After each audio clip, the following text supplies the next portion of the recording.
구독자 여러분, 그간 안녕하셨습니까? 한국교문사TV에 찾아가는 출판사 시간입니다. 오늘은 2025년 9월 행사 내용을 소개해 드립니다. 현장에서 녹음했던 음질이 좋지 않아서 제자리에서 새롭게 녹음을 하고 있음을 알려드립니다.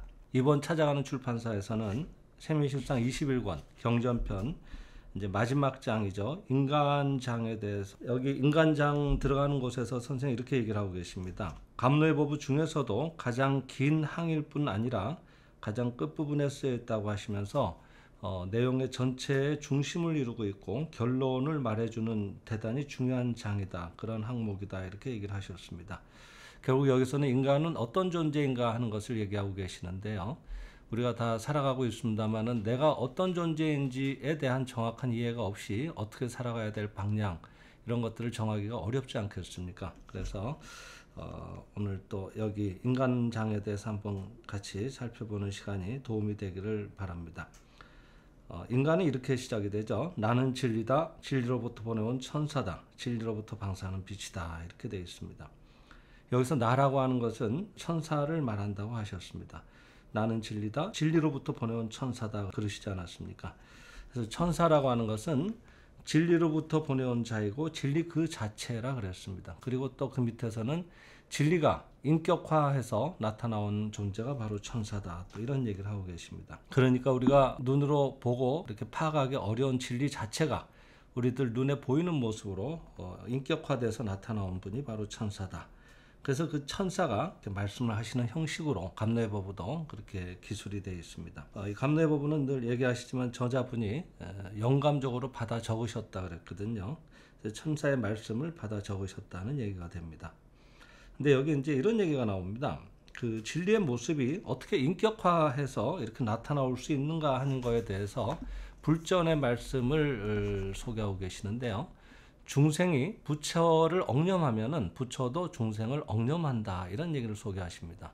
억념이라고 하는 것은 마음속에 간절히 기억해서 잊지 않는 것, 이런 것들을 억념이다, 이렇게 얘기를 하셨습니다.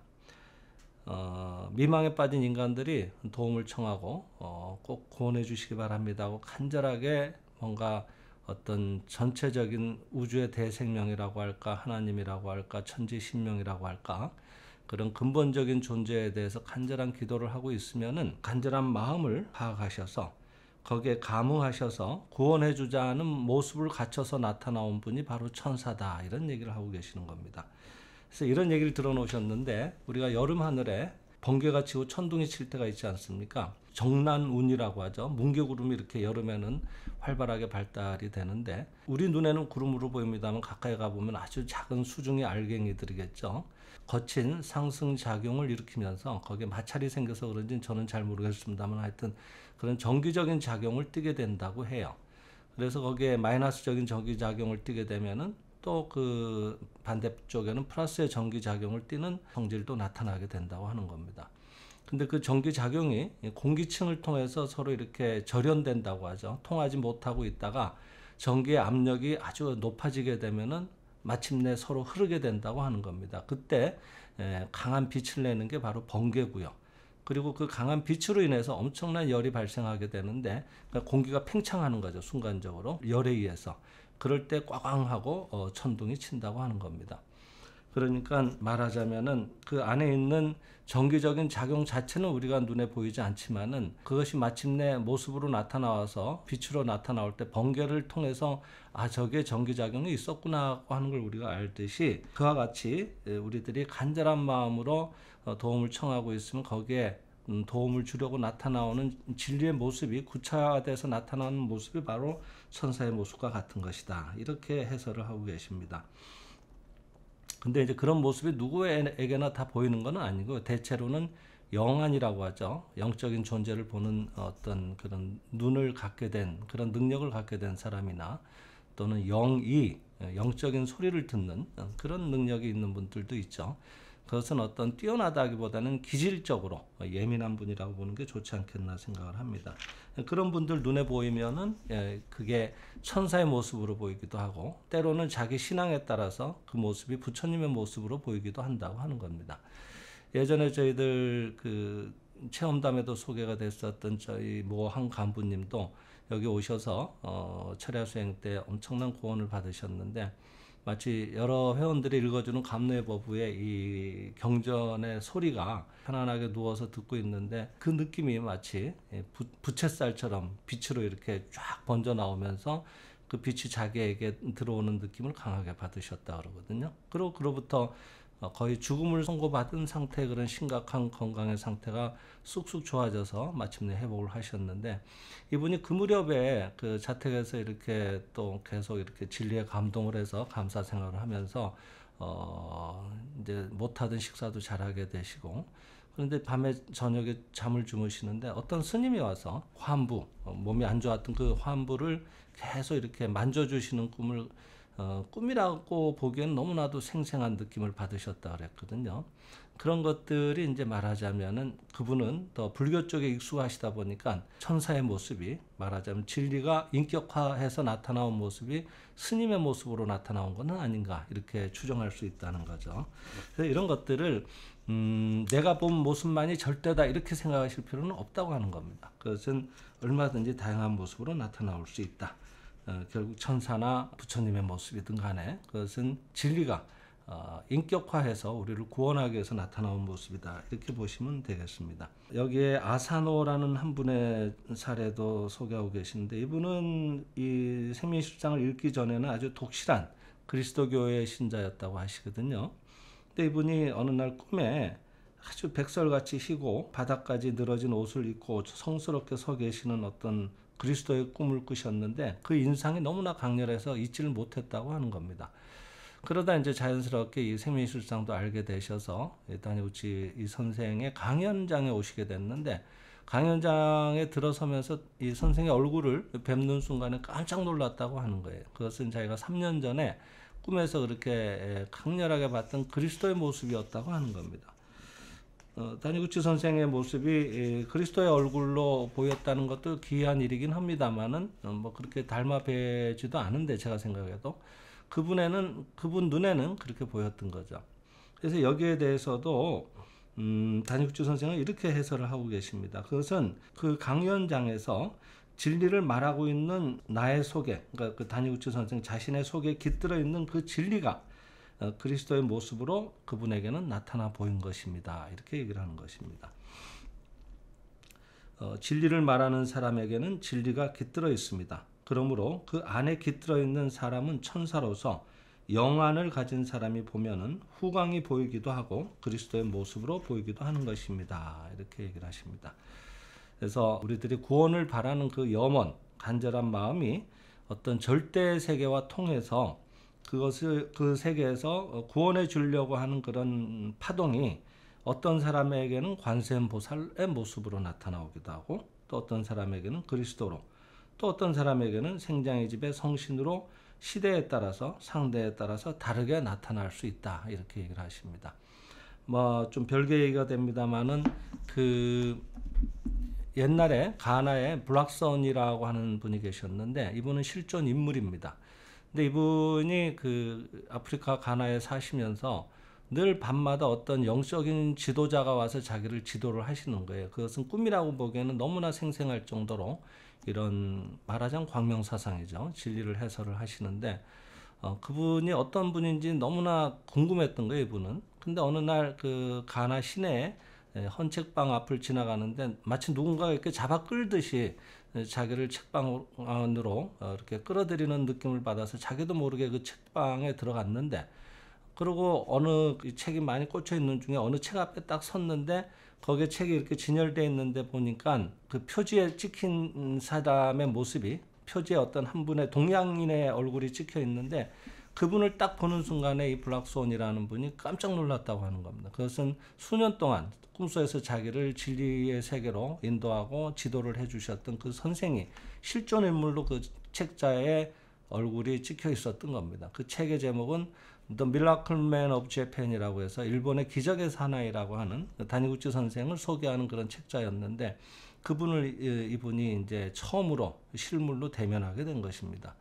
그래서 수소문을 해서 실제로 일본을 방문해서 다니구치 선생과 대담을 나누고 나중에 같이 합동 강연을 하시기도 했던 그런 일이 있는 실화입니다. 그러니까 아마 그 블락스원이라는 분도 어떤 종파를 초월해서 정말 그 우주의 대도라고 할까, 진실한 길을 늘 마음으로 염원하고 있을 때, 또 일본에서 이렇게 어떤 종파를 초월해서 진실을 전하자고 하는 어떤 간절한 마음으로 진리 자체를 설하고 있는 그런 선생의 진리에 응축된 마음이 모습화해서, 인격화해서 그분의 꿈에 나타나온 것은 아닌가, 이렇게 생각을 하는 것이죠. 이런 일들은 어떻게 보면 기이하다고 할 수 있습니다만은, 이런 선생의 해설을 듣고 보면 충분히 납득이 가는 부분이라고 생각이 됩니다. 저희들 한국교무사의 초대 사장이셨던 송암 선생님도 예전에 단체를 운영하실 때 찾아온 회원들 중에 이와 비슷한 증언을 하신 분들이 꽤 있었습니다. 그러니까 송암 선생을 분명히 처음 뵙는 순간에 이분이 나를 지도했다고 하는 것을 증언하시는 그런 일들이 있었거든요.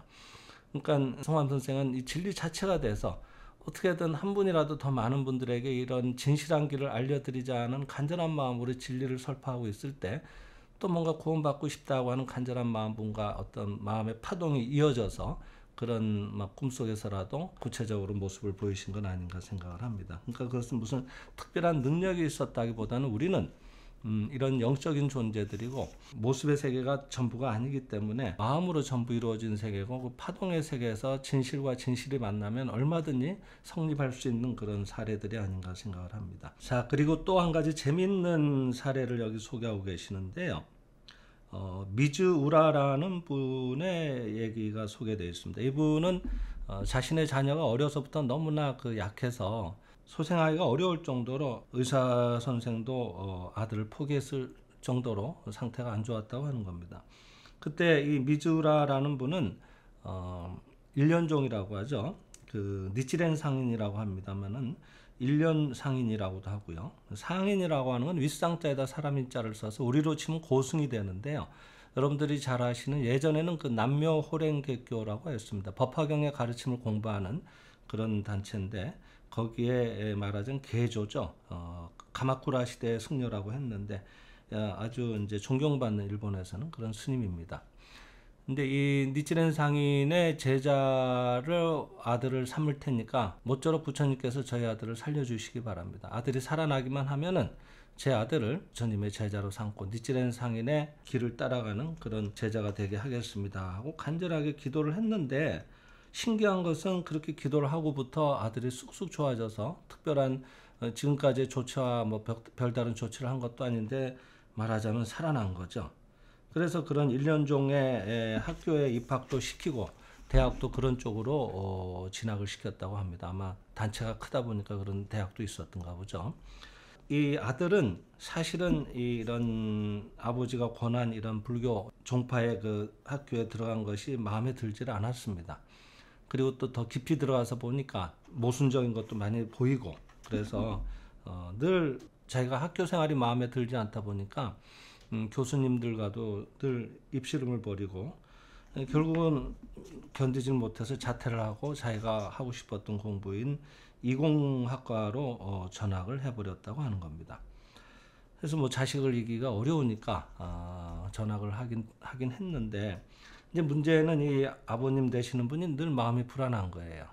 아들을 살려주시기만 하면은 부처님의 제자로 삼게 하겠다고 말하자면 부처님과 약속을 한 것을 파기한 꼴이 돼버린 것입니다. 그래서 혹시 벌을 받지는 않을까 하고 늘 전전긍긍하고 있었습니다. 그래서 마음으로 늘 사죄하고 이렇게 용서해달라고 빌고 있는데, 어느 날 머릿속에서 번쩍 어떤 소리 없는 소리 같은 소리가 들리는 겁니다. 그것은 주부의 벗 오로를 보라.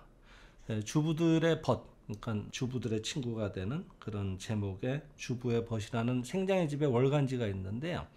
지금은 안 나올 겁니다. 예전에는 생장의 집에 7가지 정도의 다양한 그런 월간지들이 발행이 됐었습니다. 그 중에 하나가 아닌가 생각을 합니다.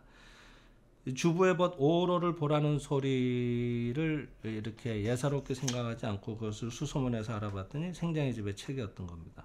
그래서 그것을 꺼내서 이렇게 펼치자마자 거기에 기적적 정신요법의 진상을 파헤친다, 이런 제목의 글이 실려 있는데, 그것을 유심히 읽다 보니까 자기가 공부해왔던 이런 일련 스님의 가르침과 법화경의 진수와 하나도 차이가 없는 그 자체를 오히려 더 알기 쉽게 풀어놓은 훌륭한 책이라는 것을 알게 된 것입니다.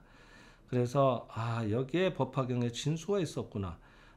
내가 관세음보살에게 사제하고 있을 때 관세음보살께서 이것을 나에게 읽으라고 가르쳐 주신 게 틀림없구나 하고 깨달았다고 하면서 마침내 일련 스님의 제자가 되지 못하게 된 것에 대한 어떤 두려움, 그 다음에 약속을 지키지 못한 것에 대한 죄송함, 이런 그런 불편한 마음에서 벗어나게 돼서 그 기쁜 마음을 전하고 싶어서 이 다니구치 선생을 찾아왔다고 하는 겁니다.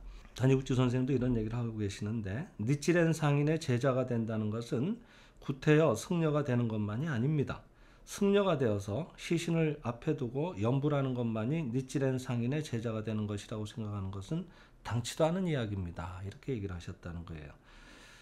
시신을 앞에 두고 연불한다는 것은 무슨 뜻인가 하면, 일본에서는 사람이 죽으면 종파와 상관없이 항상 스님을 불러서 독경을 해드리죠. 그런 것들을 얘기하시는 것 같습니다. 그래서 그런 일만이 부처님의 제자가 되는 길은 아니다. 오히려 법화경의 진수가 되는 이런 생명의 실상과 같은 그런 가르침을 실천해서 오히려 나라의 기둥이 되고 역할을 하는 사람이 되는 것이야말로 진정한 니찌렌 상인의 제자가 되는 길이 아니겠는가 하고 오히려 역설하고 계시는 겁니다. 그래서 이런 것도 우리가 한번 참고로 봐두시면은, 나는 이 종파를 통해서 구원을 받았으니까 이 길을 가지 않으면 안 된다라고만 거기에 매일 필요가 없이 그 가르침의 진수를 자유자재하게 어디에 걸림 없이 생활에 살리는 길로 나아가는 게 오히려 그 가르침을 더 살리는 길이다, 이렇게도 이해를 하시면 좋지 않겠나 생각을 합니다. 그리고 그 다음에 이런 얘기도 좀 참고를 해보시죠. 요한복음에 나오는 말씀인데 14장 6절의 말씀이죠. 내가 곧 길이요 진리요 생명이니 나로 말미암지 않고는 아버지께로 올 자가 없느니라.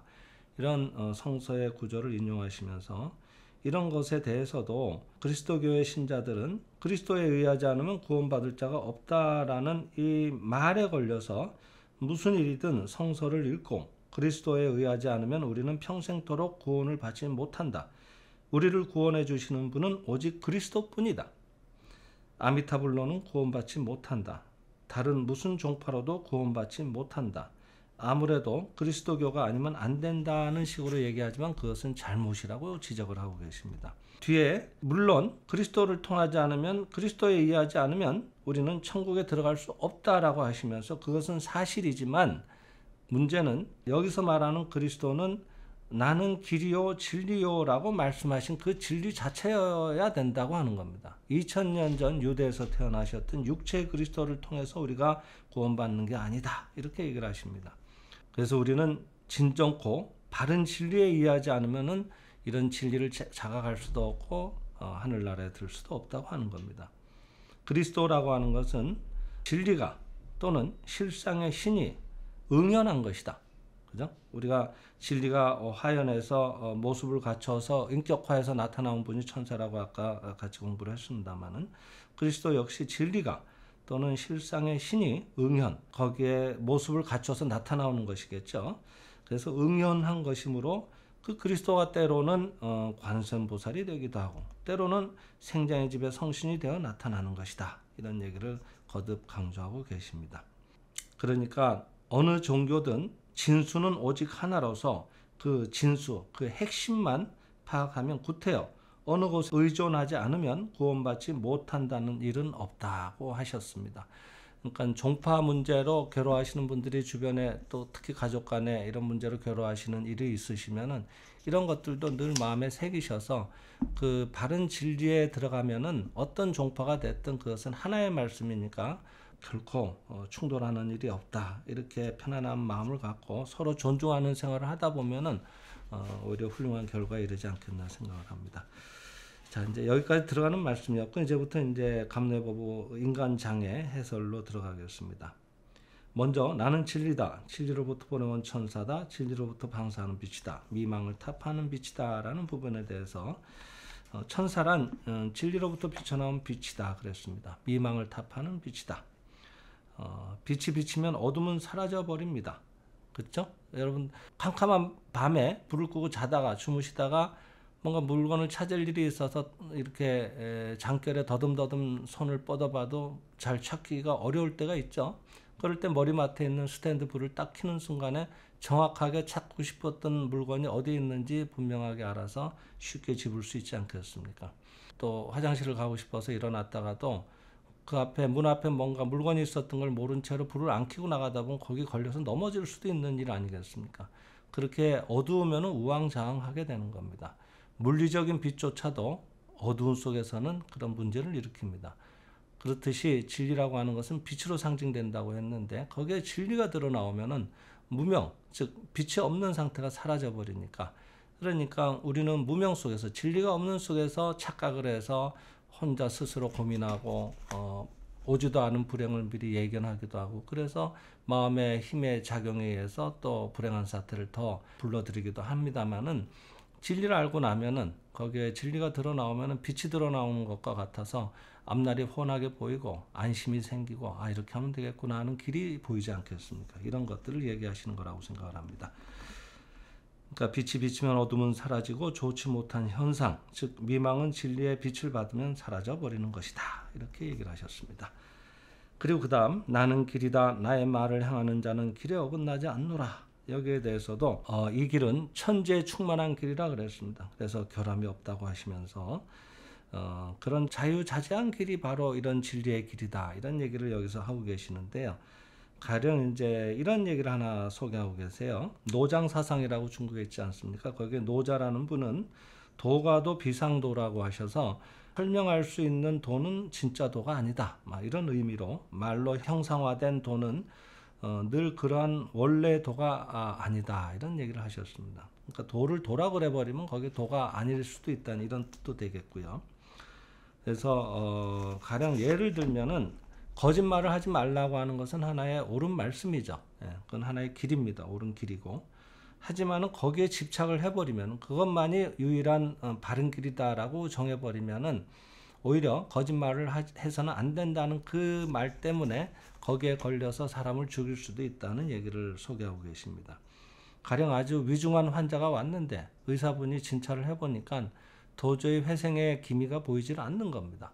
그래서 환자에게 당신은 지금 상태가 이러이러하고 그러니까 회생하기가 어려울 것 같습니다, 이렇게 얘기를 드리면은 그것은 거짓말을 한 것이 아니기 때문에 진실한 말을 한 것이니까 그것이 옳은 일이냐 하면은 그 말로 인해서 환자는 낙담을 하게 되고, 그 낙담을 한 그 마음이 어떻게 그 안에 있는 생명력을 이렇게 활발하게 활성화시키는데 역할을 할 수 있겠습니까? 그러니까 오히려 더 힘이 빠지고 맥이 빠져서 오히려 더 빨리 뭔가 생명을 잃게 되는 결과로 이어질 수도 있지 않겠냐 하는 겁니다. 여러분 그 전쟁 영화 같은 거 보면은 전투 중에 부상을 당하기도 하지 않습니까? 그렇게 되면은 의무병이라고 해서 십자가 마크를 단 간호하는 병사를 아주 다급하게 부릅니다. 의무병 빨리 이리 오라고. 그러면 그 의무병이 그 총상을 입은 전우를 대하면서 우선은 지혈을 시키면서 제일 먼저 하는 말이 안심을 시킵니다. 걱정하지 말라고, 일주일 뒤면은 저기 아주 멋진 해변가에서 이렇게 경치를 감상하면서 즐겁게 지낼 수 있을 거라고, 이제는 어차피 전투는 어려우니까 본국으로 귀국해서 휴가를 다녀오라고, 걱정하지 말라고. 곧 죽을 전우한테도 너는 안 되겠다, 넌 포기해라, 이렇게 얘기를 하는 일은 없습니다. 안심을 시킵니다. 그렇지 않습니까? 그러니까 그것은 거짓말이냐 하면 그렇지 않다고 하는 겁니다. 정직하다는 것에만 걸려서 그것을 고집하면은 그 정직 때문에 주의가 힘들어지고 불편해지는 일이 얼마든지 있습니다. 이런 얘기는 극단적인 얘기니까 나하고는 무관한 얘기겠지 생각하실지 모르지만, 잘 보시면은 집안의 많은 문제 중에 하나가 이 말을 우리가 너무 지나치게 강하게 써서 그 말로 인해서 상처를 받고 서로 간의 마음의 부조화가 더 증폭되는 일들이 많이 있습니다. 부인들께서는 대체로 남편분 이렇게 직장에 다녀오시면은 신었던 양말이라든지 이런 것들을 좀 세탁하기 용이하게 바로 세탁실에 있는 그 빨래를 모아놓은 통에 좀 갖다 놔주면 좋겠다고 늘 부탁을 하시지 않습니까? 틀린 말은 아니죠. 그래야지 또 바로 세탁도 이어질 수도 있고요.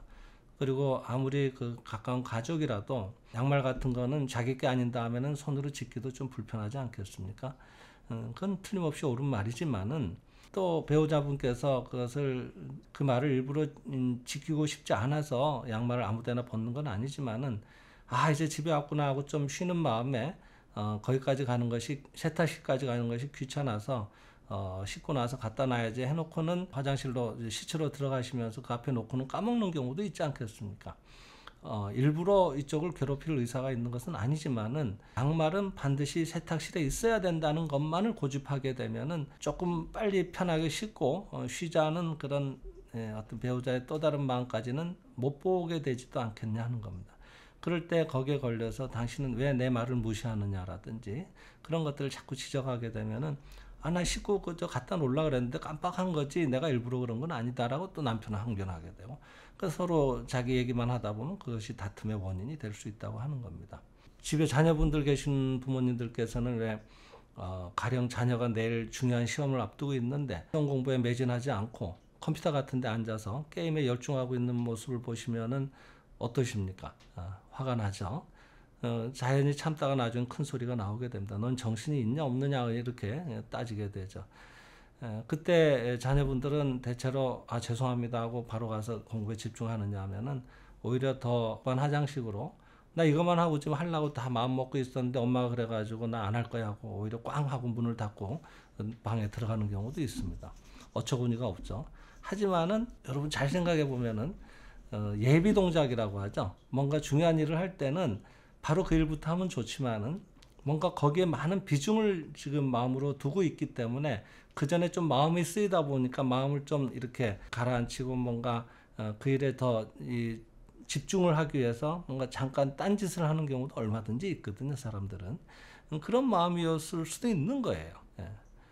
그럴 때 시험을 앞둔 학생이 지금 게임이나 하고 앉았고 정말 한심하다 이렇게만 몰아붙이게 되면은 그런 것들이 본의 아니게 옳은 말이지만은 상처를 주게 되고 그런 것들로 인해서 옳은 말이 오히려 그 역할을 하는 것이 아니라 그것이 어떤 부조화의 원인이 된다고 하는 겁니다. 이런 부분들을 얘기하시는 건 아닌가 생각을 합니다.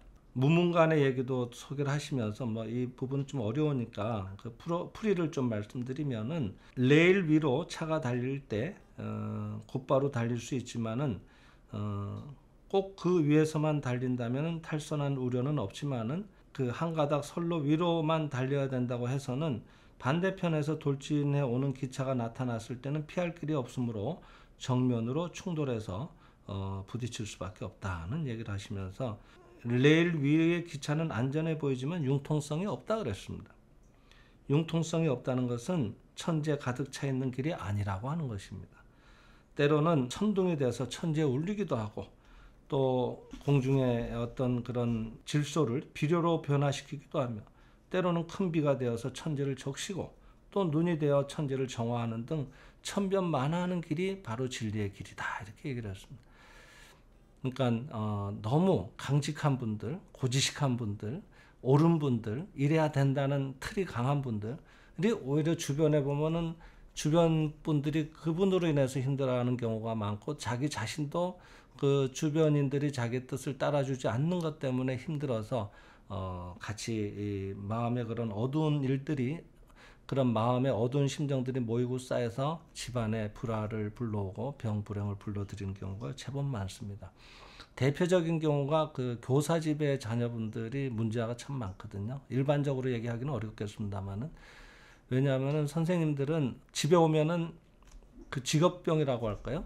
직장의 분위기의 연장선상에 놓이게 되는 겁니다. 그래서 물론 바르게 이렇게 키우려고 하는 마음이 깔려 있는 거는 맞습니다만은 나도 모르게 자꾸 지적을 해서 이렇게 바로 잡으려고 하는 그런 버릇이 나오게 되죠. 그럴 때 거기에 많은 반발하는 자녀들이 나오는 경우를 많이 봤습니다. 생장의 집에서는 천지 만물과 화목하라라고 설합니다. 화목하라는 한 가지 길에만 고수하고 있으면 오히려 충돌을 일으킬 수도 있다고 하는 겁니다. 그러니까 아까 환자 얘기를 했습니다마는 친절한 의사가 환자의 상태에 대해서 당신은 열도 아주 많고 이대로는 곧 죽을 것 같습니다라고 얘기하면은 이분은 병하고는 환자의 상태하고는 화목한 꼴이 되지만은 거기에 그대로 있는 대로 말씀을 했으니까 그래서 증상과는 화해했지만은 그 환자는 살릴 수 없지 않느냐 하는 것입니다. 여기 177쪽에 참된 길이라고 하는 것은 하나에 집착하는 것이 아니라 때에 따라서 종횡무진으로 모습을 바꾸고 그것으로 인해 모든 것이 살게 되는 길이어야만 그것이 참된 길이다. 그러니까 때로는 관세음보살처럼 상냥할 필요도 있고, 때로는 부동명왕 대일열애가 모든 악마와 번뇌를 항복시키고자 분노한 형상으로 나타난 형상이 그 부동명왕이다, 이렇게 하셨는데, 여러분 그 사찰 같은 데 가보시면은 일주문 같은 데 들어서실 때 사천왕상이라고 해서 아주 험상궂은 모습을 하고 계신 분들이 계시죠. 그런 때로는 모습으로도 나와야 된다고 하는 겁니다. 그래서 그런 임기응변, 무해자재하게, 걸림이 없이 자유자재하게 움직일 수 있는 길이어야만 그 길이 진정한 길이고, 그 진정한 길에 따른 생활을 하는 것이 무엇보다 중요하다. 그러려면 어떻게 우리가 그 진정한 길에 자유자재하게 들어설 수 있는가 하면은 실상을 알아야 된다. 그러니까 인간은 영적인 존재이고 이미 그 안에 위대한 사랑을 갖고 있고 자기 실현을 하고 싶은 놀라운 의지를 갖고 있고 누구나 거기에서 보람을 느끼고 있고 그 일을 가지 못하면 괴로움을 느끼게 되는 것이다. 이렇게 실상을 아는 게 중요하다고 하는 겁니다. 아까 자녀분 얘기를 드렸지만은 게임을 하는데 집중하고 있는 게 아닙니다. 요것만 끝내놓고 밤을 새서라도 내일 시험을 제대로 쳐야 된다는 부담을 갖고 있는 겁니다. 그것은 잘 해야 된다는 자기 생각이 있는 거고, 그것은 그 안에 자기 안에 있는 본래 훌륭한 그 능력을 발휘하지 않으면 안 된다는 절박함을 다 누구나 느끼고 있는 겁니다. 그런 것들을 알면은 그랬구나, 그거 하고 너 하려고 그랬구나, 참 네가 그렇게 마음을 지금 다 잡고 있었구나, 엄마가 그걸 몰라봤네, 미안해, 이렇게 얘기를 하게 되면은 오히려 부딪히는 일 없이 자기를 알아봐준 그 마음에 또 보답하기 위해서라도 진심으로 빨리 그 게임을 정리하고 시험 공부에 매진했을 수도 있는 일이거든요. 그런 일들이 얼마든지 있는 겁니다. 이런 것들이 우리가 실상을 안다고 하는 것입니다. 그 다음에 읽어보겠습니다. 나는 생명이다. 나를 따르는 자는 병도 없고 죽음도 없도다. 나는 구원이다. 나에게 의지하는 자는 빠짐없이 이를 섭취하여 실상정토에 살게 하도다. 이런 얘기가 나옵니다. 앞에서는 나는 진리다, 빛이다, 길이다 이렇게 얘기를 하셨죠, 천사께서. 그리고 여기서는 나는 생명이다 라고 얘기를 하십니다. 우주의 충만한 길의 대표자는 동시에 또 생명이기도 하다 그랬습니다. 그러니까 진리가 나타나오면은 길이 되고 또 그것이 한편으로는 생명이 되기도 하는 겁니다. 그래서 나는 생명이다. 천사, 즉 진리는 생명이다. 진리 자체는 생명을 말한다. 실상이다. 나에게서 생명을 얻고 나야말로 너희를 살리는 자다. 진리야말로 우리를 살리는 것입니다. 그런데도 인간은 무엇을 먹고 무엇을 하지 않으면 건강해지기 어렵다, 뭔가 건강을 잃기 쉽다, 이렇게 착각을 해서 물질적인 것에 의존을 하게 된다고 하는 겁니다. 물질에게는 우리를 살리는 생명이 없다 그랬습니다. 생명이 없는 것에서 우리가 생명의 그 어떤 살아가는 힘을 얻자고 하는 것 자체가 이상하지 않은가, 이런 얘기를 하는 겁니다. 생명만이 생명을 살릴 수 있다. 나에게서 생명을 얻고 나에게서 생명을 퍼가는 자만이 진실로 살고 있다고 호언하고 계시다 그랬습니다. 그 나는 생명이다고 말한 그 천사, 그 본원은 어딘가 하면 바로 신입니다. 진리 자체고. 그리고 신은 어디에 계시는가 하면 어디에라고 정해진 것이 아니라 어디에나 충만해 있다 그랬습니다. 있는 것은 신뿐이다 그러지 않았습니까? 우주에 유일하게 있는 것은, 실제하는 것은 신뿐이고 진리뿐입니다. 과거에도 없고 현재에도 없고 미래에도 없으면 과거에도 있고 현재에도 있으면 미래에도 있다 그랬습니다. 그러니까 어떤 시공간을 초월해 있다고 하는 겁니다. 여기에만 진리가 있고 여기에는 진리가 없고 이런 것이 아니라고 하는 그런 뜻이라고 생각이 됩니다. 그것이야말로 진정한 나라고 하는 겁니다. 그 생명이 나하고 지금 함께하고 계시다, 이렇게 자각을 해 주십사 하는 것입니다. 그리고 계속 읽어가겠습니다. 천사 이와 같이 말씀하실 때 하늘의 동자 거듭물어 가로되 스승이여 인간의 본질을 밝혀주소서. 천사 대답하여 가로되 인간은 물질이 아니요 육체가 아니요 내수세포가 아니요 신경세포가 아니요 혈구가 아니요 혈청이 아니요 근육세포가 아니니라. 그 모든 것을 결합시킨 것도 아니니라. 너희들 깊이 인간의 실상을 깨달을지어다. 인간은 영이다, 생명이다, 불사이다. 성신은 인간의 빛의 근원이며 인간은 성신으로부터 비쳐나온 빛이다. 빛 없는 광원은 없고 광원 없는 빛은 없도다. 빛과 광원은 하나인 것 같이 인간과 성신은 한 몸이니라. 성신은 영인 고로 인간도 또한 영이니라. 성신은 사랑인 거로 인간도 또한 사랑이니라. 성신은 지혜인 거로 인간도 또한 지혜니라. 영은 물질의 본성이 아니요 사랑은 물질의 본성이 아니요 지혜는 물질의 본성이 아니니라. 그러므로 영이요 사랑이요 지혜인 인간은 물질과 하등 관련된 바 없노라. 진정한 인간은 영인 거로 사랑인 거로 지혜인 거로 생명인 거로 죄를 범할 수 없으며 병에 걸릴 수 없으며 사멸할 수 없으며 하는 부분까지 소개를 드립니다. 앞에서 천사는 나는 진리로부터 방사하는 빛이라고 하셨는데 인간 역시 그러면은 신에게서 비쳐나온 빛이라고 하는 겁니다. 천사만이 진리로부터 방사하는 빛이 아니라 인간 역시 신에게서 비쳐나온 빛이라고 하는 겁니다. 요컨대 관세음보살도 보현보살도 예수 그리스도도 생장의 집의 성신도 모두 신, 즉 진리에게서 나온 빛이며 인간 또한 진리, 즉 신에게서 나온 빛이므로 요컨대 인간은 그리스도, 석가와 같은 것입니다. 내가 곧 그리스도고 내가 석가모니 부처님인 것입니다. 중생의 한 사람 한 사람으로서 여기에 살고 있지만 실은 현상계 이곳에 있는 것이 아니라 실상계의 석가 그리스도와 동등한 부처 또는 신의 자식으로 존재하는 것입니다. 이런 것들이 대단히 소중하고 엄중한 말씀이지만은 이해하기가 어려운 부분입니다. 여러분 자기 자신에 대해서 생각해 보시면 나는 1900 몇 년도에 태어났고 어려서부터 뭐 이런 것들을 잘하고 못하고 그래서 스스로 한정 짓고 있는 것들이 꽉 마음속에 차 있지 않습니까? 그것을 나라고 생각을 하고 살아왔습니다. 그리고 요즘 무슨 성격을 진단하는 뭐 이런 것들이 있지 않습니까? 그래서 나는 성격이 이렇고 나에 대해서만 그렇게 한정하는 게 아니라 상대에 대해서도 저 사람은 또 저렇고 이런 것들을 우리가 다 갖고 살아가는데 그런 것들은 진정한 나의 참모습이 아니라 나의 참모습은 실상계에 있으면서 석가 그리스도와 동등한 부처 또는 신의 자식으로 존재하는 것이다. 그래서 그리스도와 석가와 같은 존재다 이런 얘기를 하는 것입니다.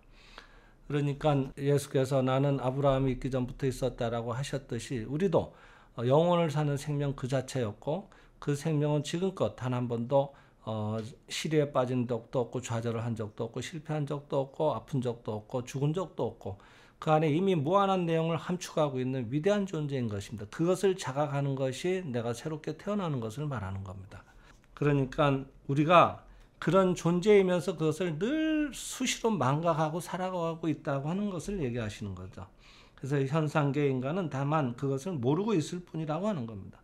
그러니까 신에게 의지하라고 하면은 뭔가 저기 높이에 구름 위에 걸터 앉아 계시는 어떤 그런 존재나 아니면은 사당에 모셔 계시는 분이라든지 사찰에 계시는 그런 어떤 그 형상 있는 분에게 의지하려고 하는 생각이 든다고 하는 것입니다. 그러니까 뭔가 자신과는 동떨어진 어떤 존재에게 의지해야 된다는 생각이 드는데 그것이 아니라고 하는 겁니다. 신에게 의지한다는 것은 진리에게 의지하는 거고 다른 무엇에 의지하는 것이 아니라 당신 자신의 실상을 보라. 이것이 신에게 의지하는 것이라고 하는 겁니다. 석가이며 그리스도이다. 그 당신의 진성을 보라. 그것이 나다. 그 나의 모든 그 성품에다 모든 걸 맡겨라. 당신은 신과 별개가 아니다. 우리가 신을 찾을 때, 여러분 다급할 때 신을 찾지 않습니까? 그러면 매달리는 마음으로 이렇게 신을 간절히 부르시긴 하지만은 그 신이 어디 계신 게 아니라 지금 나를 살고 계신 나의 진짜의 생명에게 의지한다 이렇게 생각하시면 좋겠습니다. 당신의 실질이 진정한 모습이 바로 신이다. 이 당신의 진정한 모습에게 모든 것을 맡겨라. 그런 불완전한 모습은 얼마든지 사라질 것이다. 그래서 이런 것들을 가리켜서 우리는 빛과 광원의 존재와 같다. 신을 광원이라고 한다면 우리는 거기에서 비쳐나온 빛과 같다고 하는 겁니다. 따로 떼어놓을 수가 없지 않겠습니까? 빛이 있어서 광원이 있어서 빛이 지금 여기도 저한테 옵니다만은 따로따로가 아닌 것입니다. 그러니까 그것은 하나의 태양광선을 예로 든 것뿐이지만은 그래서 성신은 영인 거로 인간도 또한 영이라 그랬습니다. 성신은 사랑인 거로 인간도 또한 사랑이라 그랬습니다. 성신만이 영이니까 성신만이 위대한 영적인 존재고 인간은 나약한 물질적 존재냐면 그렇지 않다는 겁니다. 우리는 물질적 존재인 것처럼 보이지만 그 물질적 존재를 나타내고 있는 스스로 나타내고 있는 위대한 영적 존재 그 자체입니다. 그것만이 진실한 것입니다. 그리고 성신만이 사랑인 것이 아니라 우리 또한 사랑인 것입니다. 우리 안에 깊은 신의 사랑이 이미 함께하고 계시기 때문에 사랑에 배반되는 일을 하면은 누구가 시켜서 지적을 하지 않아도 스스로 괴로워지는 것입니다. 상대를 아프게 하면 내가 제일 먼저 마음이 아픈 겁니다. 편치 않은 것입니다. 상대를 살리는 일을 하고 상대에게 도움이 되고 기쁨이 되면 내가 먼저 기쁜 것입니다. 그것이 내가 사랑이기 때문에 그렇습니다. 사랑이라고 하는 것은 그와 내가 하나라는 자각, 자타일체의 자각을 바로 진리에서는 사랑이라고 얘기를 하거든요. 그런 것들이 우리들의 본질입니다. 그 길을 순진하게 가는 것이 제일 좋은 것입니다. 그래서 우리는 신에게서 나온 물질적인 빛이 아니라 영의 빛이고 사랑의 빛이고 지혜의 빛이다 그랬습니다. 그래서 오늘은 여기까지 좀 해설을 드렸고요. 다음 시간에 또 이어서 오늘 인간의 장을 마무리할 생각이었습니다만 아무래도 내용이 좀 많아서 중요한 부분이기도 하고 해서 11월 달에 다시 한번 마무리 결론을 짓는 시간을 갖겠습니다. 오늘은 여기까지 해설을 드렸습니다. 참고가 되셨으면 좋겠습니다. 이상으로 마치겠습니다. 감사합니다.